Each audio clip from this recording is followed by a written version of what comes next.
তো এখন আছি সোনাপুর টানেলটা ক্রসিং করে আইয়া এ দুর্গা মায়ের মন্দিরের সামনে মারে প্রণাম করলাম সবকিছু। তো এখান থেকে যিনি এই মন্দিরের রক্ষণাবেক্ষণ করেন ওনার কাছ থেকে জানলাম যে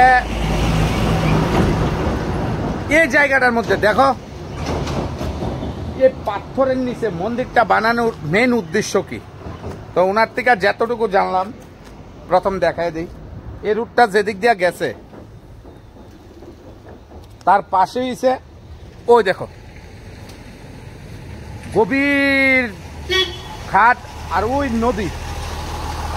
তো এই নদী যাওয়ার কারণে যখন এই রুটটা এদিকে বনতাছে, মানে এই রুটটা বানানি ছিল, রুট জোড়া লাগে না, ভাঙ্গা জায়গা গাড়ি আইয়া এমনি এদিক থেকে স্পিডে আইয়া তো আর ব্রেক ধরতে না।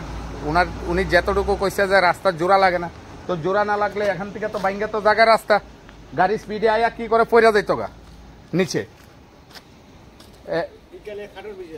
কাঠের ব্রিজ, আচ্ছা আচ্ছা, ভাঙ্গা যাইতো গা গাড়ি নিচে, প্রচুর মানুষ তুলে মানে আহারে।